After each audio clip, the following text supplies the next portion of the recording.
ఆయననే కరెక్ట్ ఉంటే ఇదంతా అయ్యేదే కాదు కదా. ఆయన ఇప్పుడు పేపర్ లీక్ చేసిన మాఫియాని జైలు లేపేస్తాం అదంతా చెప్పే బదులు నువ్వు మినిస్టర్ ని రిసిగ్నైజేషన్ అడిగి తర్వాత వచ్చే వాటిని మంచిగా చూసుకోవాలి అని చెప్పడం కాకుండా మాఫియాని చేస్తాము, బ్రుటాలిటీ చేసిన వాళ్ళని కూడా అరెస్ట్ చేస్తాం, అదంతా సుత్తే అవసరం లేదు. We are asking for basic rights, resignation of him and accountability and democracy. Government ఏమని సమర్థించుకుంటుందంటే వాళ్ళు వైలెన్స్ చేస్తున్నారు, ప్రొటెస్ట్ చేయట్లేదు, వాళ్ళందరూ యాంటీ గవర్నమెంట్, అదే విధంగా ఇంటర్నేషనల్ ఫండింగ్ అవుతున్నది, అందువల్ల ఇదంతా వస్తుందని సోషల్ మీడియాలో బీజేపీకి సంబంధించిన హ్యాండిల్స్ లో వస్తుంది. ఏం చెప్తారు దానిపైన? ఇంటర్నేషనల్ ఫండింగ్ అవుతుందంటే మరి హోమ్ మినిస్టర్ ఏం చేస్తున్నాడు? హోమ్ మినిస్టర్ రిజైన్ చేయాలి. మరి అంతమంది యాంటీ నేషనల్స్ వస్తే హోమ్ మినిస్టర్స్ ఏం చేస్తున్నారు? అంతమంది యాంటీ నేషనల్స్ ఢిల్లీ నడిబొడ్డులో ఉంటే హోమ్ మినిస్టర్ ఏం చేస్తున్నాడు? ఇది హోమ్ మినిస్టర్ రెస్పాన్సిబిలిటీ అవుతుంది. అప్పుడు education minister and home minister both should resign then. అంటే ఇప్పుడు మీరు ఇంత ప్రొటెస్ట్ చేస్తున్నారు, ఆయన రిజైన్ చేయాలంటున్నారు, అయినప్పుడు కూడా పార్లమెంట్ లో దీనిపైన డిస్కస్ చేయాలంటే ఒక స్మైల్ ఇచ్చుకుంటూ వెళ్ళిపోయినాడు. దాన్ని ఎట్లా చూస్తారు మీరు?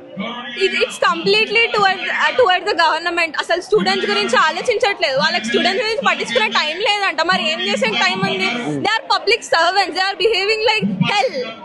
అంటే ఏం చెప్తారు? లాఠీ చార్జెస్, ఏదైతే జంతర్ మంతర్ లో అట్లా కొట్టడం, మన సిటిజన్స్ వాళ్ళంతా, మన సిటిజన్స్ అండ్ యూత్, చిన్న చిన్న పిల్లలు ఉన్నారు అండ్ ఆడోళ్ళు ఉన్నారు, ఇట్లానే కొడతారా? నాకు తెలిసి అక్కడికి వచ్చిన ప్రొటెస్ట్ చేసిన వాళ్ళందరూ లైక్ వాళ్ళ పేరెంట్స్ ఒక్కసారి కూడా కొట్టుంటారు. మీ తలలు ఇరగొట్టి వాళ్ళు ఇంటికి పంపిస్తున్నారు. ఏంటి? Where is democracy? లేడీస్ అని కూడా చూడకుండా కొట్టడం, లేడీస్ అని చూడకుండా కొడుతున్నారు. ఇట్స్ లైక్ పోలీస్ ఆఫీసర్ ఆమెను చంపపైన కొట్టడం ఏంటి? ఎట్లా చూస్తారు ఇదంతా? చెంప మీద కొట్టడం, లేడీస్ అని చూడడం, డ్రెస్సులు కూడా ఇవన్నీ పట్టుకోవడం. మొన్న ఆయన వచ్చి నిన్న వచ్చి ఆయన వీడియో పెట్టినారు. ఇవన్నీ ఏం చెప్పలేదు.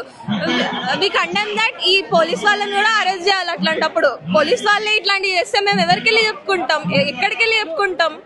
ఇప్పుడు మాకు ఏదన్నా సమస్య వచ్చింది, ఇట్లానే ఎవరొకరు హరాస్ చేస్తున్నారు, పోలీస్ వాళ్ళకి ఫోన్ చేస్తే వాళ్ళు ఏం చేస్తారు? ఇప్పుడు వాళ్ళు కూడా అదే చేస్తున్నారు. ప్రొటెక్ట్ చేయాల్సిన వాళ్ళే ఇట్లా చేస్తుంటే వి కెన్ నాట్ సీ. వాళ్ళు ప్రొటెక్ట్ చేస్తారు అని నమ్ముకొని మేముంటే వాళ్ళు ఇట్లా చేస్తుంటే ఇంకా ఎవరికి చెప్పుకోవాలి మేము? అంటే ఇప్పుడు లైక్ గవర్నమెంట్ వాళ్ళకి ఇట్లా జస్ట్ ఒక ఇట్లా బ్రూటాలిటీ చేయండి అంటే దీన్ని ఒక పీక్ లెవెల్ కి తీసుకెళ్ళింది పోలీస్ వాళ్ళు. దీనికి అంతా మేము ఇప్పుడు మాకు నెక్స్ట్ ఇప్పుడు ఏదైనా అయింది అని అంటే ఢిల్లీ పీపుల్